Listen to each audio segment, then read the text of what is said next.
பிரம்ம முகூர்த்தத்தில் கார்த்திகை மாதம் 1ஆம் தேதி ரொம்ப சூப்பராக பாசிட்டிவாக ஸ்டார்ட் ஆச்சு. இந்த வீடியோ முழுக்கவுமே அந்த அன்னைக்கு நான் என்னெல்லாம் செஞ்சேன் அப்படிங்கிறத விஷுவலாக பார்க்க போகிறீங்க. என்னோட ஹஸ்பண்டோ பையனோ இந்த தடவை மாலை போடலை, அது எதனால் அப்படிங்கிற டீட்டெயில்ஸுமே சொல்கிறேன். வீடியோ ரொம்பவுமே இன்ட்ரெஸ்டிங்காக இருக்க போகுது, மிஸ் பண்ணாமல் பாருங்கள். Welcome to my channel. நான் உங்கள் பிரியா. என் சேனலை சப்ஸ்கிரைப் பண்ணி தொடர்ந்து ஆதரவு கொடுத்துட்ருக்கேன். உங்கள் எல்லாருக்குமே ரொம்ப நன்றி. இனிமேல் சப்ஸ்கிரைப் பண்ண போகிறவங்களுக்கும் ரொம்ப ரொம்ப நன்றி. ஃபஸ்ட்லேருந்து இப்போ வரைக்கும் தொடர்ந்து என்னுடைய வீடியோஸ்க்கு சப்போர்ட் பண்ணிகிட்ருக்கு சப்ஸ்கிரைபர்ஸ்னுடைய நேமுமே இந்த வீடியோவுக்கு நடுவில் நான் சொல்ல போகிறேன். கண்டிப்பாக மிஸ் பண்ணாமல் பாருங்கள். போன வருஷம் கணவரும் பையனும் சபரிமலைக்கு இருமுடி கட்டி போன வீடியோ ஆல்ரெடி நான் போட்டிருக்கேன். அது அவருக்கு 5ஆவது வருஷம், பையனுக்கு 3ஆவது வருஷம். போன மாதம் என்னுடைய பெரிய மாமியார் ஒருத்தவங்க தவறிட்டாங்க அப்படின்னு நாங்கள் மாலை போடக்கூடாது அப்படின்னு சொல்லிட்டாங்க.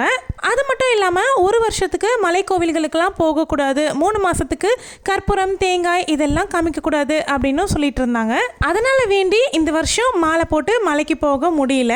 உண்மையாகவே எனக்கு அது ரொம்ப ரொம்ப வருத்தமாக தான் இருந்துச்சு. மனசுக்கு அவ்வளோ வருத்தமாக இருந்தாலும் ஒரு 4-5 பேர் எனக்கு ஒரே மாதிரி சொல்லியிருந்தது இன்னுமே மனசுக்கு ஆறுதலாக இருந்துச்சு. ஸோ அது என்ன அப்படிங்கிறத வீடியோக்கு நடுவில் சொல்கிறேன். கார்த்திகை 1ஆம் தேதி காலையில் 4 மணிக்கெலாம் நான் எழுந்திரிச்சிட்டேன். முன்னாடி நாள் ஞாயிற்றுக்கிழமையில் ஸோ வீட்டில் நான்வெஜ் எல்லாம் வாங்கி சாப்பிட்டு இருந்தாங்க. அன்னைக்கு நைட்டு வரைக்கும் நான்வெஜ் ஓடிட்டு இருந்துச்சு. அப்படிங்கிறதுனால நான் அன்னைக்கு வீடெல்லாம் தொடச்சோ இல்லை பூஜை பாத்திரமோ எதுலேயுமே கை வைக்கல. சரி மறுநாள் பார்த்துக்கலாம் அப்படின்னு விட்டாச்சு.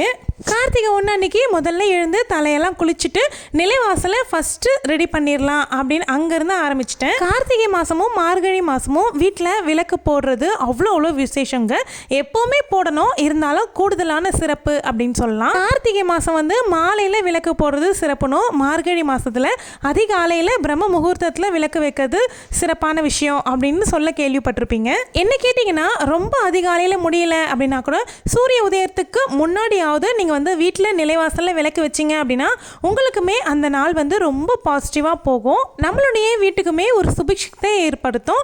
விளக்கு வைக்கிற வீடு வீணாக போக போகிறது கிடையாது. ஸோ அதனால் நம்மளால் முடிஞ்ச அளவுக்கு எத்தனை மணிக்குள்ளே விளக்கு வைக்க முடியுதோ அந்த டைமில் விளக்கு ஏற்றுங்க. காலையில் 5:45 எப்பவும் போல் விளக்கெல்லாம் ஏற்றி முடிச்சுட்டு பசங்களுக்கு சாப்பாடெல்லாம் செஞ்சு ஸ்கூலுக்கு அனுப்பிச்சிட்டு ஹஸ்பண்ட் ஆஃபீஸ் கிளம்புறதுக்கு அப்புறமா என்னுடைய கிளீனிங் வேலையெல்லாம் ஸ்டார்ட் பண்ணிட்டேன். எல்லாரும் கிளம்புனதும் உடனே பெருக்கி துடைக்க கூடாதுல்ல, அதனால ஒரு 1/2 hour போல் ரெஸ்ட் எடுத்துட்டு அதுக்கப்புறமா ஸ்டார்ட் பண்ணியிருந்தேன். தொடர்ந்து 5 வருஷமாக ஐயப்பனுக்கு மாலை போட்டுக்கிட்டு ஹஸ்பண்ட் மலைக்கு போயிட்டு இருக்காங்க. ஸோ இந்த வருஷம் தவறிடுச்சு அப்படிங்கிறதுனால விரதத்தை மட்டும் கடைப்பிடிக்கலாம் அப்படின்னு முடிவு பண்ணியிருக்காங்க. 2 மாதம் அதாவது ஜோதி வரைக்கும் மாலை கழட்டாமல் ஜோதி பார்த்ததுக்கு அப்புறமா தான் மாலை கழட்டுவாங்க.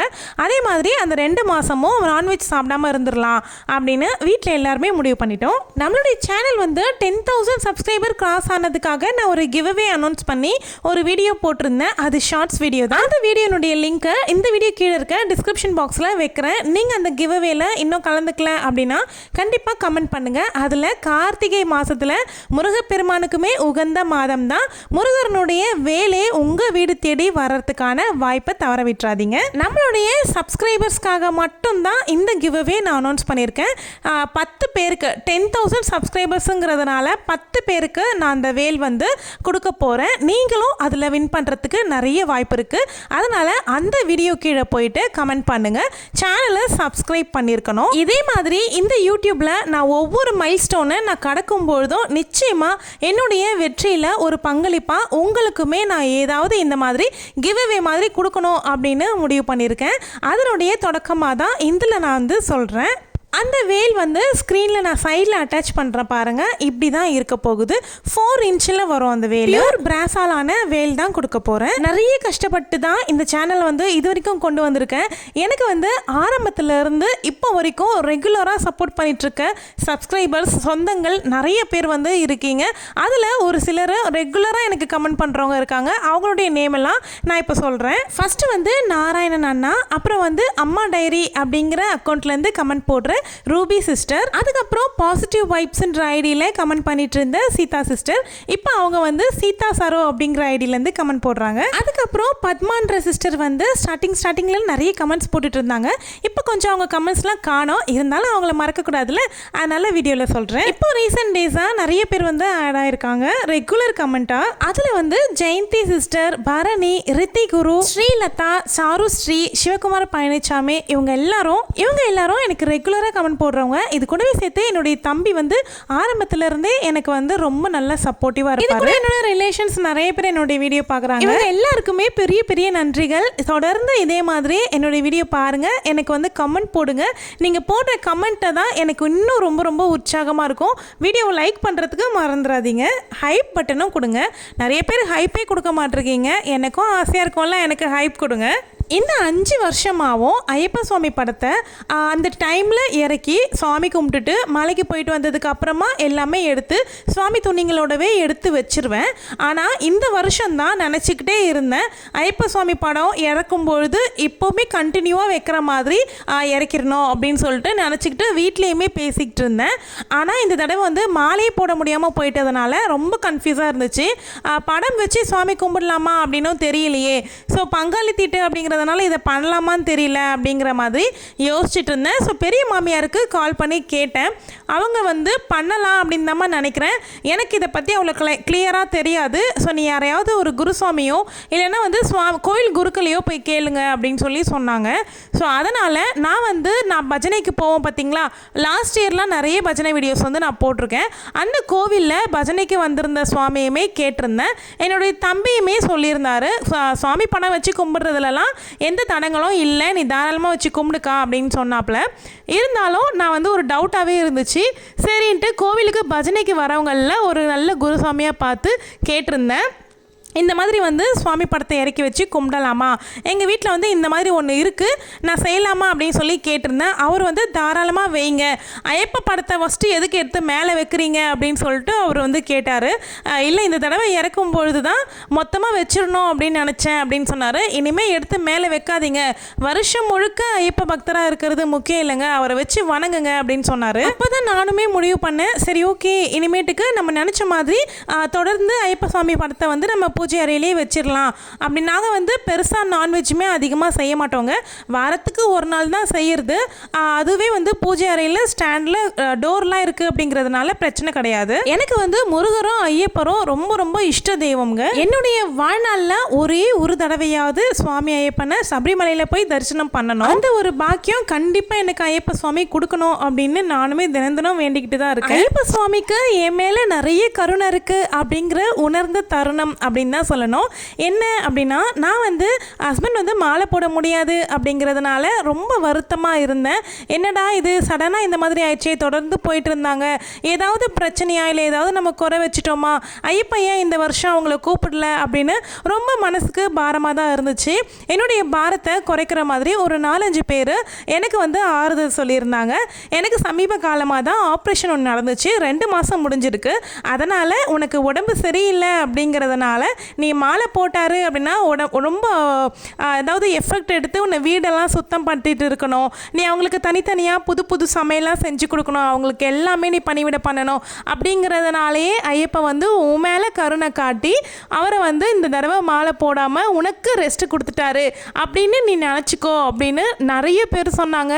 அது உண்மையாகவே வந்து உண்மையாக இருக்குமோ அப்படின்னு நினைக்கிற அளவுக்கு எனக்கே மனசுக்கு அவ்வளோ ஆறுதலாக இருந்துச்சு. ஐயப்ப மாலை போடுறதுங்கிறது சாதாரணமான விஷயம் இல்லைங்க, அவர் கூப்பிட்டா மட்டும்தான் அதெல்லாம் நமக்கு நடக்கும். இந்த வருஷம் கூப்பிடல அப்படின்னு நினச்சி விட்டுட்டு கவலைப்பட்டு இருக்கும்பொழுது இந்த மாதிரி ஒரு ஆறுதலான விஷயம் எனக்கு கேள்விப்பட்ட உடனே உண்மையாகவே சந்தோஷமாக இருந்துச்சு.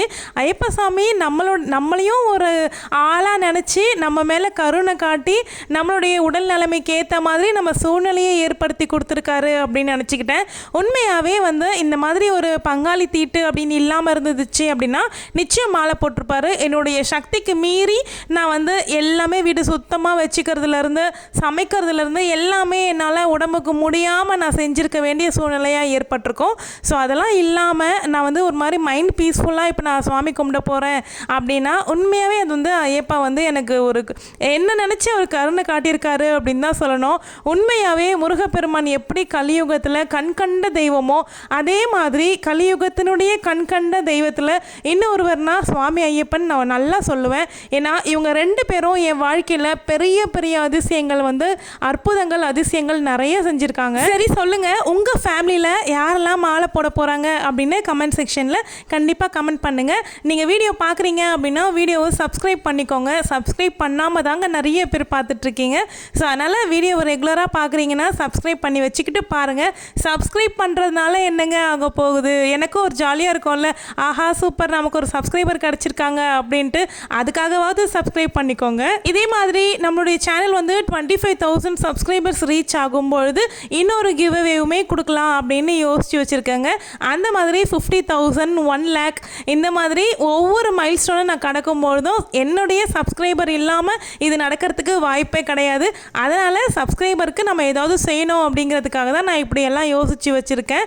நீங்கள் வந்து சப்ஸ்கிரைப் பண்ணாமலே சேனலை பார்த்துட்டு இருந்தீங்க அப்படின்னா எப்படிங்க? இப்போவே சப்ஸ்கிரைப் பட்டனை தட்டி ஆளுங்கிற ஆப்ஷனை நோட்டிஃபிகேஷனை கிளிக் பண்ணி வச்சுக்கோங்க. அப்போ தான் நான் போடுற அடுத்தடுத்த வீடியோஸ் வந்து உங்கள் ஃபோனை தேடி வரும், நீங்கள் உடனுக்குடன் பார்க்க முடியும். எப்போவுமே என்னுடைய வீடியோ வந்து அதாவது லாங் வீடியோ வந்து ஒரு கண்டென்ட் பேஸ்டாக தான் கொண்டு போவேன். ஏதாவது ஒரு இன்ஃபர்மேஷனை உங்களுக்கு சொல்கிற மாதிரி தான் நான் வந்து லாங் வீடியோவே மேக் பண்ணுவேன். ஸோ இந்த வீடியோவில் பர்சனலாக நிறைய விஷயங்கள் பேசியிருக்கேன். ஸோ சப்ஸ்கிரைபர்ஸ் பற்றியுமே பேசணும், கிவ்அவே பற்றி சொல்லணும் அப்படிங்கிறதுக்காகவே பிரத்யேகமாக இந்த வீடியோவை நான் எடுத்துக்கிட்டேன் அப்படின்னு தான் சொல்லணும். கார்த்திகை 1ஆம் தேதி ஐயப்ப ஃபோட்டோ வச்சு நிறைவாக சாமி கும்பிட்டு முடிச்சிட்டேன். இந்த வீடியோ உங்களுக்கு பிடிச்சிருந்தா வீடியோவை லைக் பண்ணி ஹைப் பண்ணிக்கோங்க. மறந்துடாமல் அந்த கிவ்அவே வீடியோவில் கமெண்ட் பண்ணுங்கள். டிஸ்கிரிப்ஷனில் இருக்க லிங்க் தொடர்ந்து கமெண்ட் பண்ணி ஆதரவு கொடுத்துட்ருக்க எல்லாருக்குமே ரொம்ப நன்றிங்க. தேங்க்யூ.